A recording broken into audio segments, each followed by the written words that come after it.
بسم اللہ الرحمن الرحیم۔ ہماری طرف سے آل سید کمیونٹی کی شعور و آگاہی ویڈیو سیریز کی دوسری پوڈ کاسٹ ریکارڈنگ کے موقع پر تمام ناظرین کو خوش آمدید۔ آپ سے گزارش ہے کہ آپ بھی ہماری شعور و آگاہی مہم کا حصہ بنیے، اس پروگرام کو لائک کیجیے، سبسکرائب کیجیے اور ہمارے پیغام کو زیادہ سے زیادہ شیئر کیجیے۔ الحمدللہ آل سید کمیونٹی نے اپنے اغراض و مقاصد میں سر فہرست اور افضل ترین مقصد کے حصول کے لیے اپنی کوششیں شروع کر دی ہیں۔ ہماری پہلی پوڈ کاسٹ پسند کرنے کا شکریہ۔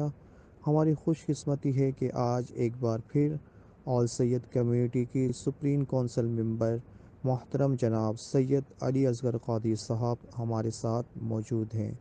آئیے بلا تاخیر ان سے سوالات کا سلسلہ شروع کرتے ہیں۔ محترم جناب علی، آپ نے شعور و آگاہی ویڈیو سیریز کی افتتاحی تقریب میں جس طرح ہمارے نوجوانوں کی رہنمائی فرمائی، اس کے لیے ہم آپ کے مشکور ہیں۔ جناب علی، آپ سے گزارش ہے سب سے پہلے ہمارے ناظرین کو ہماری اس شعور و آگاہی ویڈیو سیریز کے اغراض و مقاصد بتا دیں۔ آج ایک سید نوجوان اور امت کے نوجوان میں کوئی خاص فرق نظر نہیں آتا۔ وجہ کیا ہے؟ وجہ میں نے اپنی شعور و آگاہی ویڈیو سیریز نمبر 2 میں بیان کی تھی، جس میں نے بیان کیا تھا مولانا روم کی ایک منظوم کہانی کا مفہوم۔ ان نوجوانوں جنہوں نے وہ کہانی نہیں سنی، ایک بار پھر دہرا دیتا ہوں۔ مولانا اپنی منظوم کہانی میں بیان کرتے ہیں کہ ایک بڑھیا عورت نے کچھ بکریاں پالی ہوئی تھیں۔ اس کا معمول تھا کہ وہ روزانہ صبح اپنی بکریوں کو چراگاہ لے جاتی اور انہیں چرا کر شام کو واپس لے آتی۔ ایک صبح جب وہ اپنی بکریاں چراگاہ میں لے گئی تو اس نے دیکھا کہ ایک شیر کا نوزائیدہ بچہ وہاں بھوک سے بلک رہا ہے۔ وہ عورت ڈر گئی کہ یقیناً اس کے ماں باپ یہیں کہیں ہوں گے، تو اس نے کیا کیا کہ اپنی بکریوں کو ایک محفوظ جگہ پر لے گئی۔ وہ پورا دن وہ چوکن نہیں رہی کہ کہیں ایسا نہ ہو شیر یا شیرنی اس کی بکریوں پر حملہ کر دیں۔ شام ہو گئی، نہ شیر ہے نہ شیرنی۔ اس عورت نے سوچا کہ میں اس بچے کو اپنے ساتھ لے جاؤں۔ اسے گھر لے گئی، کسی طرح سے اسے دودھ پلایا اور پھر آہستہ آہستہ وہ شیر کا بچہ بڑا ہونے لگا، یہاں تک کتنا بڑا ہو گیا کہ وہ روزانہ صبح بکریوں کے ساتھ، بکریوں کے ریوڑ کے ساتھ چراگاہ جاتا، شام کو واپس آ جاتا۔ ایک دن ایسا ہوا کہ ایک شیر نے جو ہے ان بکریوں پر حملہ کر دیا۔ بکریاں بھاگی، انہیں دیکھ کر وہ شیر کا بچہ بھی بھاگا۔ اس شیر نے جب یہ دیکھا کہ بکریاں بھاگ رہی ہیں، ساتھ میں شیر کا بچہ بھی بھاگ رہا ہے، تو اس نے جو ہے وہ جست لگائی اور اس شیر کے بچے کو دبوچ لیا اور اس سے پوچھا تو کیوں بھاگ رہا ہے؟ اس نے کہا اس لیے کہ تو مجھے کھا جائے گا۔ اس نے کہا نہیں، تو تو شیر ہے، میں تجھے کھا نہیں سکتا۔ پھر بھی اس شیر کے بچے کا جو ڈر اور خوف تھا وہ کم نہ ہوا، تو وہ شیر جو ہے اس بچے کو ایک جھیل کے کنارے لے گیا اور اس کے ٹھہرے ہوئے ساکت پانی میں اسے اس شیر کے بچے کا اپنا عکس دکھایا۔ جب اس شیر کے بچے نے اپنا عکس دیکھا ہے تو اس کی سمجھ میں آیا کہ میں تو شیر ہوں، آج تک بکریوں کے ساتھ رہ کر اپنے آپ کو بکری سمجھ رہا تھا۔ ہمیں ایک سبق دے رہے ہیں، وہ یہ کہ شیر کے بچے نے جب اپنا عکس پانی میں دیکھا تو اسے اپنی شناخت ہوئی کہ میں شیر ہوں۔ اسی طرح ہمیں اپنی قوم کو ان کا شاندار ماضی دکھانا ہے، انہیں ان کی پہچان کروانی ہے۔ جب ہم انہیں ان کا شاندار ماضی دکھائیں گے، انہیں بتائیں گے، ان کی پہچان کرائیں گے، ان کی شناخت کرائیں گے، اور یہ وہ پیغام ہے جو آج سید کمیونٹی اپنے نوجوانوں کو دینا چاہتی ہے، بتانا چاہتی ہے انہیں کہ تمہارا ایک شاندار ماضی ہے، تم آل سید ہو، تمہاری ایک پہچان ہے، ایک شناخت ہے۔ اس پہچان اور شناخت کے لیے یہ شعور و آگاہی ویڈیو سیریز شروع کی گئی ہے۔ یہ وہ سبق تھا جو ہم اپنی امت کے نوجوانوں کو دینا چاہتے ہیں، بالخصوص سادہ نوجوانوں کو، تاکہ انہیں پتہ چلے کہ ان کی ایک پہچان ہے، ایک شناخت ہے، ایک نسبت ہے. نسبت کا بھرم انہوں نے قائم رکھنا ہے، اس نسبت کا پاس انہیں رکھنا ہے. سر، ایک سوال جو پہلی تربیتی نشست کی نیوز رپورٹ جاری ہونے کے بعد پوچھا جا رہا ہے، وہ یہ کہ جناب سید علی اصغر قادری نے اس تربیتی نشست میں نماز قائم کرنے پر زور نہیں دیا، بلکہ آپ نے فرمایا کہ پہلی خوبی جو بچوں میں دیکھنا چاہتا ہوں وہ راست گوئی ہے. جی ہاں، آپ نے بالکل صحیح فرمایا.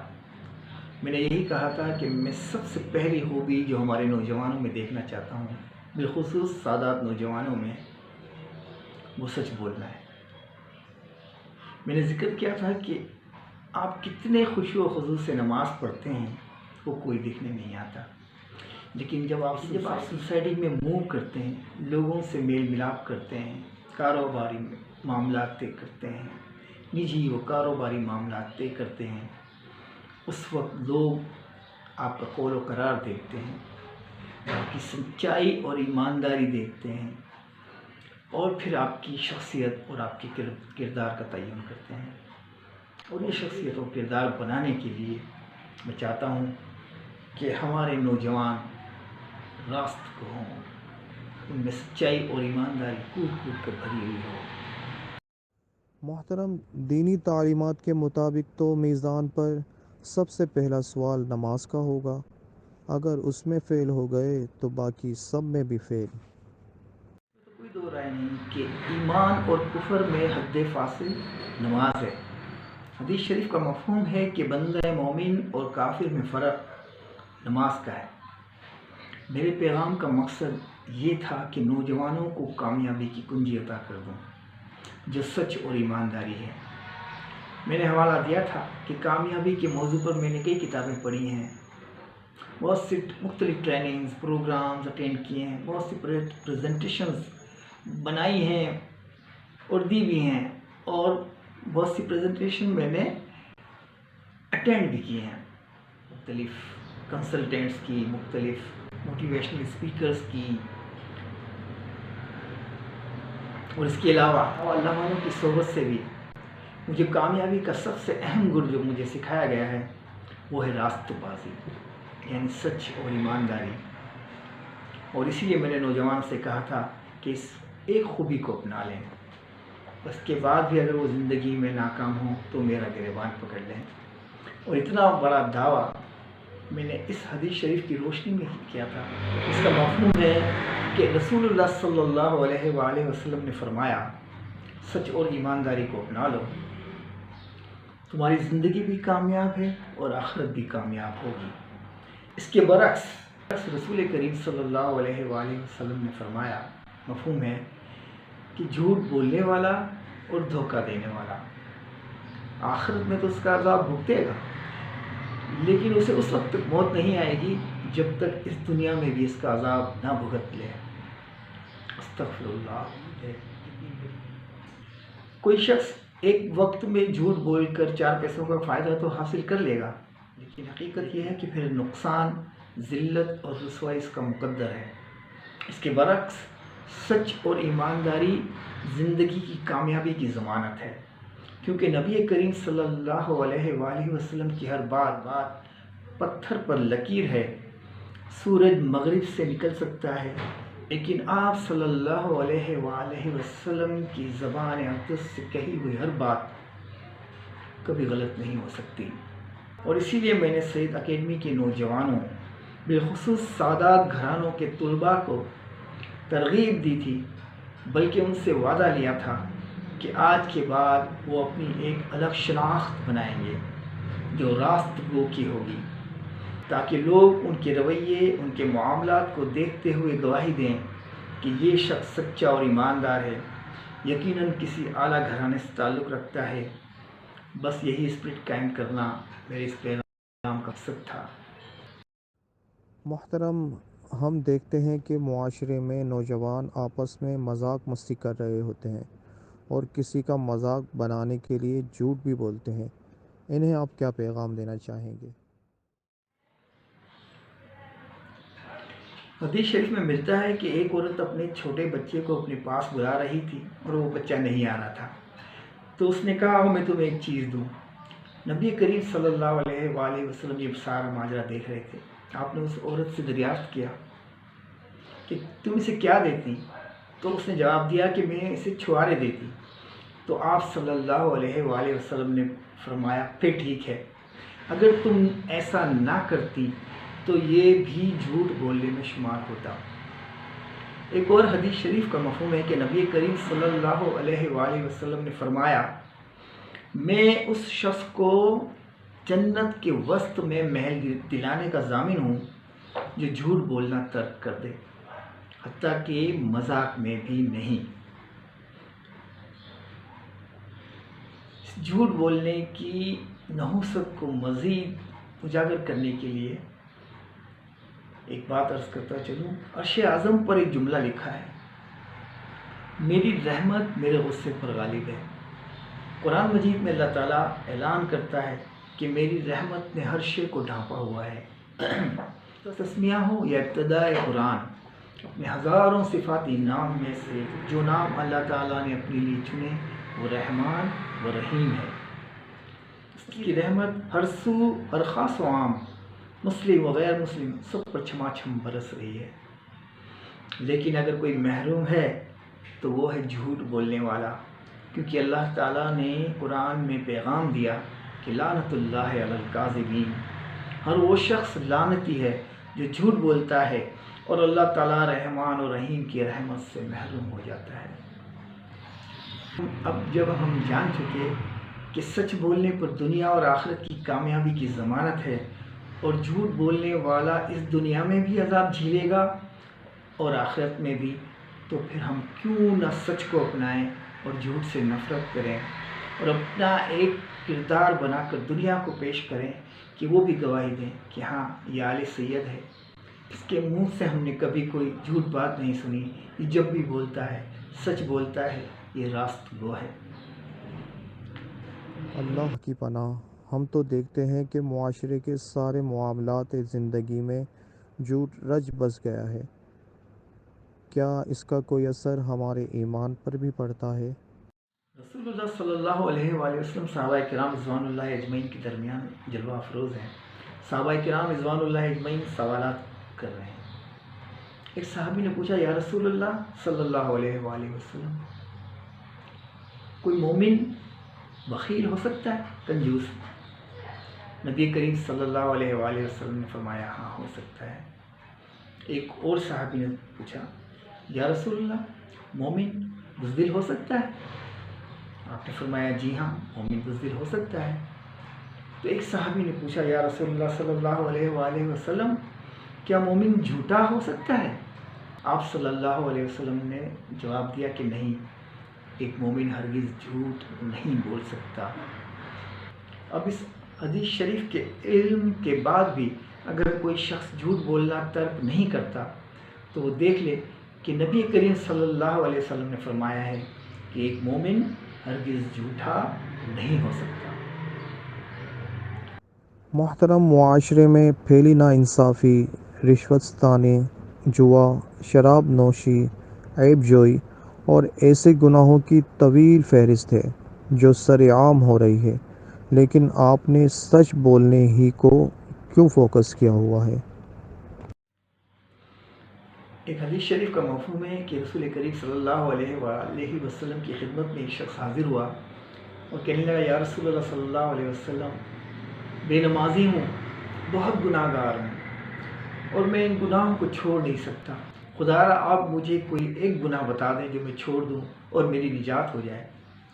رسول اللہ صلی اللہ علیہ وسلم نے فرمایا یا تو جھوٹ بولنا چھوڑ دے۔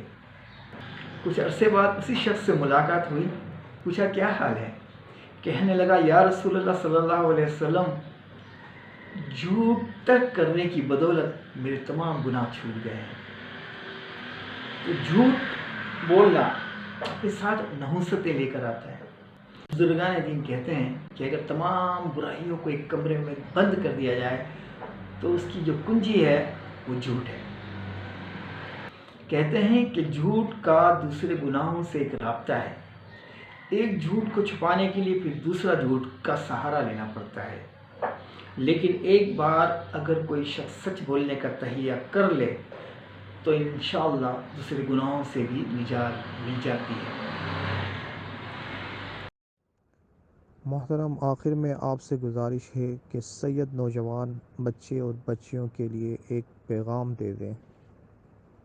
سوشل میڈیا پر ایک پوسٹ گردش میں ہے جس میں بتایا گیا ہے کہ پاکستان بھر میں اتنی تعداد میں مدرسے ہیں، اتنے علماء ہیں، اتنے دینی مدارس میں طلباء پڑھ رہے ہیں۔ پاکستان سے جو لوگ ہر سال عمرہ کرنے جاتے ہیں ان کی تعداد دنیا بھر کے معتبر حضرات سے زیادہ ہے، اور پھر بتایا جاتا ہے لیکن سچ اور ایمانداری کے حامل ملکوں میں پاکستان کا نمبر 160واں ہے۔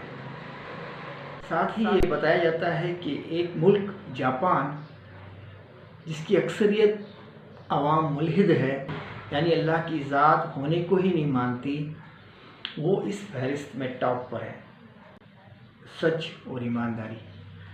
دوسرا نمبر سوئٹزرلینڈ کا ہے۔ اب اگر ہم ان تمام ملکوں پر نظر ڈالیں جو سچ اور ایمانداری کی فہرست میں ٹاپ 10 ہیں تو ہم دیکھتے ہیں کہ اللہ تعالیٰ نے ان لوگوں کو وسیع و فراخ آسان رزق عطا کیا ہے۔ سوئٹزرلینڈ جیسا ملک اس کی کوئی ایکسپورٹ نہیں، کوئی قابل ذکر معدنی ذخائر نہیں، لیکن اللہ تعالیٰ نے اپنی نعمتوں کی بارشیں ایسے ممالک پر جاری رکھی ہوئی ہیں۔ پتہ چلا کہ یہ اللہ تعالیٰ کی سنت ہے کہ جہاں سچ اور ایمانداری ہو وہاں اللہ تعالیٰ اپنی نعمتیں لٹاتے ہیں،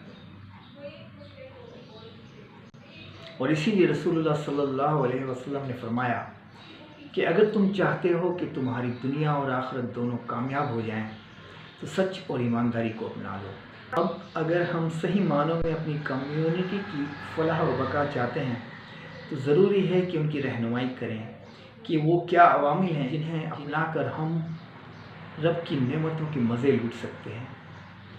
میں نے تربیت نشست میں بھی کہا تھا کہ ہماری ہدایت کے لیے کوئی شخص کوڑا لے کر نہیں آنے والا، سچ اور ایمانداری کو اپنانے کا ہمیں خود فیصلہ کرنا ہوگا۔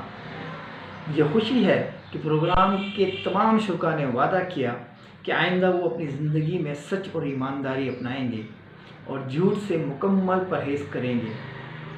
دعا ہے اللہ تبارک و تعالی ہم سب کے ارادوں میں پختگی اور ثابت قدمی عطا فرمائے، آمین یا رب العالمین۔